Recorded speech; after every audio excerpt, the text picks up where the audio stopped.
Dans les banlieues de la région parisienne, on trouve des bidonvilles où vivent des Portugaises ou des Yougoslaves, taudis pour hommes déracinés qui voisinent avec les pavillons sans histoire de Français bien tranquilles. Entre eux, plus violente que les fils barbelés, plus épaisse qu'un mur, il y a la haine.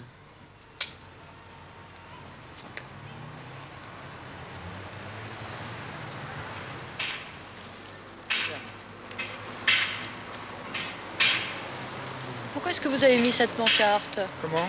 Pourquoi avez-vous mis cette pancarte? C'est parce qu'ils démolissent la clôture, là. Alors, comprenez-vous, moi je tiens pas à ce qu'ils viennent. S'ils passent là, ils repartent plus, vous savez? Ça veut dire quoi, ça? Ils viennent avec une fourche. Il y a longtemps qu'ils sont vos voisins? Oh, hélas, oui. Je les ai déjà fait expulser par le procureur de la République. C'est tous des étrangers. Regardez-moi ça dans quel état c'est. Alors, Ne vous êtes jamais demandé s'ils avaient des problèmes pour se loger? Oh, là-dedans, là. Oh. Vous voulez vous loger là-dedans, vous? Mais quand on les met dehors, où vont-ils aller? Vous croyez qu'eux ont envie de loger des là-dedans? Yougoslaves, des Portugais, là. Et alors? Eh ben, regarde, chez eux. Ils les emmènent à Orly, puis ils prennent l'avion. Ils sont tous sous, ils viennent vomir sur la clôture, là. Ils démolissent la clôture. Ah non, ça, c'est pas drôle, hein. Mais si on les fait venir, c'est pour travailler, c'est parce qu'on en a besoin. Mais ils foutent rien. Vous leur avez parlé déjà? On prend à eux, non, pardon. Non, tant que possible, non. Je n'ai jamais vu un foyer comme ça. Et c'est ma première fois de voir comme ça. Vous pouvez nous le montrer, ce foyer? Eh oui, si vous voulez, c'est où vous pouvez montrer. Vous pouvez aller. Les 15 rue Bisson. 15 rue Bisson, à Paris, dans le 20e arrondissement. Derrière un portail rouillé, cette cour où s'entassent les poubelles est devenue un no man's land. D'un côté, la rue, les passants, des cafés, des magasins, l'ordre. Un monde bien élevé qui attend, observe, s'inquiète de savoir ce qui se passe de l'autre côté, derrière les murs sales, dans ce foyer où vivent des Noirs qui sont sortis de notre oubli pour faire une grève dont on parle dans les journaux. Depuis plusieurs mois, les locataires de la rue Bisson refusent de payer leur loyer. Ils ne sont pas les seuls. À Saint-Denis, rue du Landy, à Montreuil, avenue Léon Gaumont, rue Riquet dans le 19e, rue Nordman dans le 13e, ailleurs encore, partout où il y a des taudis semblables à celui de la rue Bisson, mais ils sont des dizaines, les Noirs brusquement ont dit non.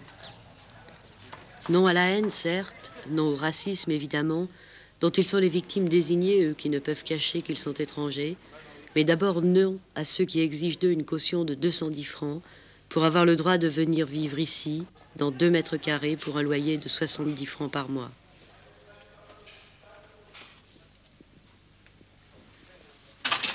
Diabira est le délégué des locataires de la rue Bisson.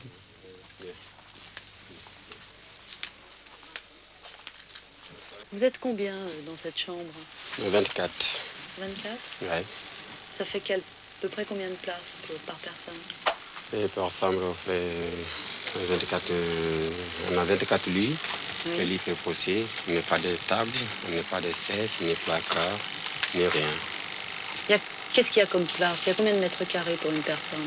Il y a 2 mètres carrés pour une personne. C'est ici que vous mangez? Oui. Il n'y a pas de réfectoire? Non, il n'y a pas de réfectoire.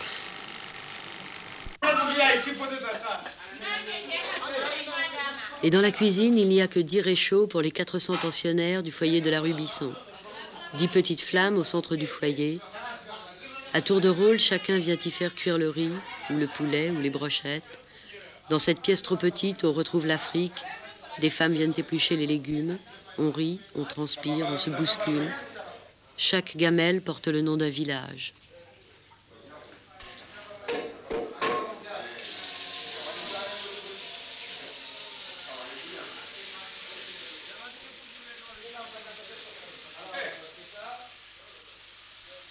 Mes amis qui venaient en France avant que moi je m'en venu, ils disaient le France c'est bien. Mais moi, je me pensais que mes frères sont tous dans une foyer que tout dit comme ça. Pourquoi on est en France? Parce qu'on n'a pas de boulot en Mauritanie. Si on a du boulot en Afrique, ben, je trouve que les Africains ne viennent pas en France. Vous pensez que vous obtiendrez des foyers corrects? Oui, peut-être. Peut-être. Vous avez quel âge? 25 ans. Et vous vivez ici depuis longtemps? Depuis 1966. Vous avez toujours vécu ici ou dans d'autres foyers aussi? Non, c'est ici seulement. Comment est-ce que ça se passe? Comment vous vivez? Vous travaillez? Oui, je travaille. Où? Chez Renault. Chez Renault. Oui. Et vous pensez que vous ne pouvez pas vivre ici? Dans des conditions comme ça, aucune importance. Mais vous pensez que ça va changer? Je pense pas. Vous pensez pas? Je pense pas. Ça changera simplement quand je retourne chez moi. Vous êtes le président, vous, de ce foyer. Oui, Il y a combien de personnes ici? il y a 400 personnes. Est-ce que vous pensez que un noir qui vient travailler ici ne peut pas trouver un logement? Il ne faut pas trouver. C'est difficile à trouver pour les noirs. Mais c'est facile pour les blancs, mais c'est difficile à trouver pour les noirs. Et vous ne pouvez rien faire? Vous trouvez ça normal? Oh, on ne pouvait pas faire rien parce qu'on n'est pas assez fort pour ça. Parce qu'ils n'ont pas considéré les Africains sur les Noirs. On parle avec les Français, mais il y a des Français qui sont bien, mais les 3/4 sont des racistes. Et comment vous le voyez? Qu'est-ce qu'ils font? Ouais, parce qu'ils ne veulent pas des Noirs. Ils ne veulent pas des Noirs. Mais qu'est-ce qu'ils font? Qu'est-ce qu'ils vous disent? Oui, ils disent tout, parce que quand on discute un peu, ils disent que si vous n'êtes pas content, vous partez, vous payez. Dans la cour du foyer, il y a une usine. Oui, il y a l'usine, oui. Vous les connaissez, les gens de cette usine? Oh non, Est-ce qu'il y a des Africains qui habitent ici et qui travaillent dans cette usine? personne. Dans l'ensemble, vous gagnez combien? Par exemple, dans les gens de ce foyer, ils gagnent à peu près combien? Le salaire, c'est à peu près 800, 900, maximum 1000 francs par mois. Et vous envoyez de l'argent à vos familles? Oui. On est obligé d'envoyer parce que c'est lui qui est marié qui laisse sa femme là-bas ou bien c'est lui qui est marié qui laisse ses vieux parents. Il est obligé quand même de l'envoyer de l'argent, de quoi vivre. 15 robinets d'eau froide alignés contre un mur, c'est ce que le propriétaire du foyer appelle des douches.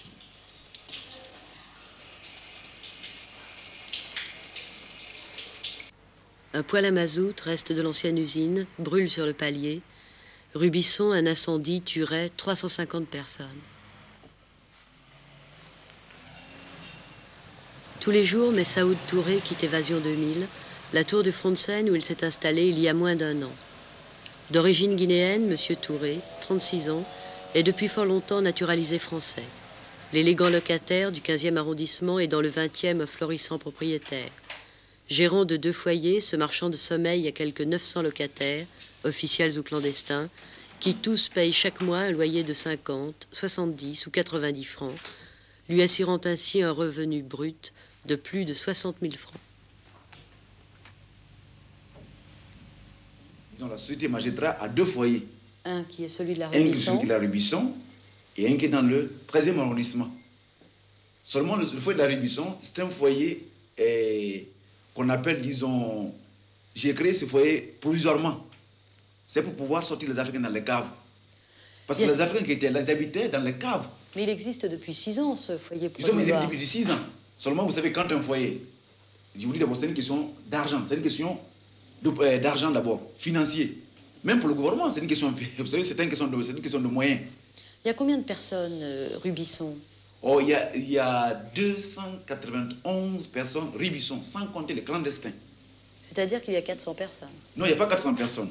C'est-à-dire, moi je compte, il faut qu'on ait des avions de 300 et quelques personnes, 350 personnes avec les clandestins. Je ne dis pas que les conditions ne sont pas insalubres. Mais qui est à l'origine de l'insalubrité locaux? Est-ce M. Touré? Avant 1966, la plupart des Africains habitaient dans les caves. J'étais amené à visiter plusieurs foyers. Dans ces caves, il n'y avait aucune espèce d'aération. Il y avait simplement des trappes. Moi, je peux vous dire que le foyer de la Rubisson, par rapport à ces caves, c'est un château. Pourtant, la Rubisson a aussi ses caves transformées en chambres ou comme celle-ci en atelier de couture, où l'on vient en dehors de ses heures de travail faire ses propres vêtements et en fabriquer d'autres que l'on pourra vendre.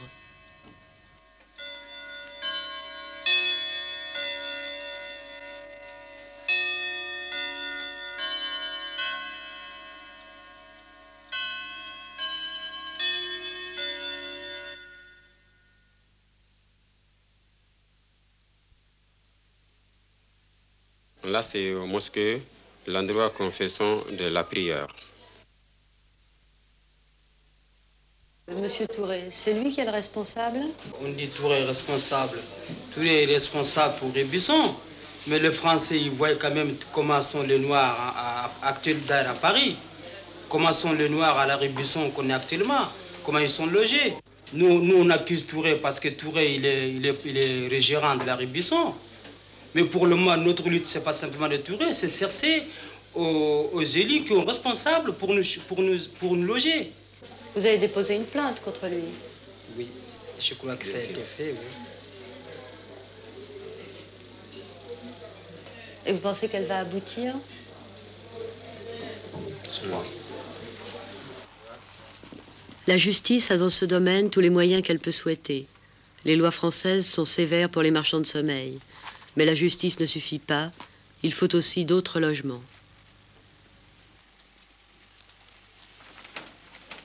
Je crois qu'on a droit à avoir un foyer qui est construit par le gouvernement.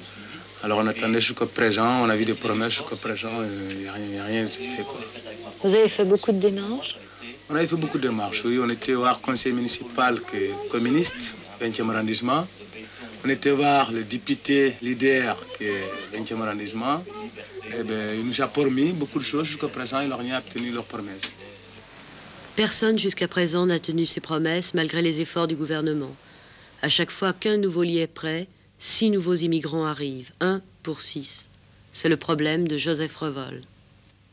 En 1971, par exemple, vous avez créé combien de foyers? En 1971, nous avons financé 2000 à 2100 lits dans la région parisienne pour des travailleurs étrangers.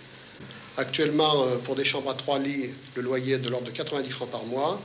Mais cette formule des chambres à 3 lits devient une formule un peu historique, car nous nous efforçons maintenant de financer surtout des foyers offrant des chambres individuelles.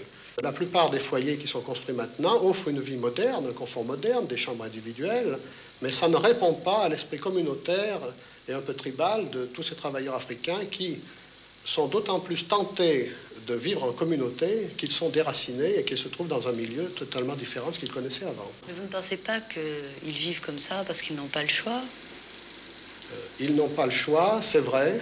Ils n'ont pas le choix car il manque encore, malgré tous les efforts qui ont été faits par les pouvoirs publics, il manque encore un certain nombre de foyers, notamment dans la ville de Paris et dans la région parisienne, qui permettraient de résorber tout cet taudis.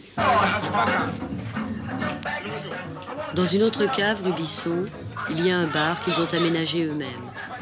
25 mètres carrés de liberté pour 400 hommes seuls.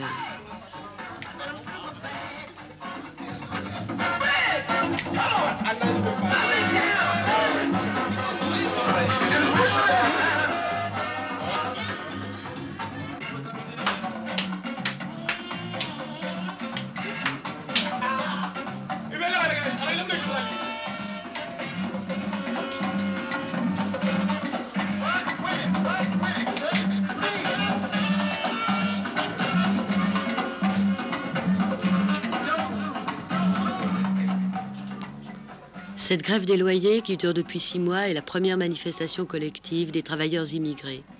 L'un de leurs représentants le dit, elle est aussi leur première prise de conscience.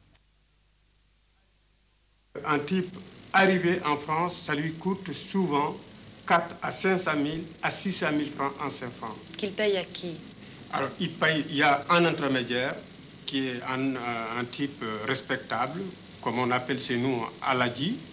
C'est lui qui sert l'intermédiaire entre les candidats de départ et les fonctionnaires qui s'occupent des passeports, qui s'occupent des cartes d'identité, qui s'occupent des billets, qui s'occupent des carnets de sanitaires, et en plus avec des polices de port, et en plus avec des marins de bord, compris le commandant de bord, parce que lui, ce qui lui intéresse, c'est d'avoir des clients, que le gars soit refoulé ou qu'il parte. L'essentiel qu'il a des clients, il a encaissé de l'argent et ce qui parle le reste. Ces Noirs qui sont dans ces foyers, est-ce qu'ils ont une chance de s'en sortir? Et la chance de s'en sortir, je crois que tout, c'est notre travail. Et pour qu'ils se sortent, il faut qu'il y ait une révolution dans leur propre pays. Parce que si je constate la situation en France, que l'ensemble des personnes qui s'occupent de ces problèmes, ils pensent uniquement en fonction de l'économie française. Alors qu'ils ne pensent jamais au retour de ces gens-là. Pourquoi ils viennent? Mais est-ce que quand ils retournent, qu'est-ce qu'ils vont faire? Alors ça, nous, on souffre terriblement. Donc notre organisation, il travaille dans ce sens que pour qu'au retour, qu'il y a une révolution. Parce que malheureusement, on dit toujours il faut faire une action non-violence, mais non-violence, ça ne paye plus. L'Europe manque de travailleurs. Elle devra en trouver 11 millions en dehors de ses frontières d'ici à 1980.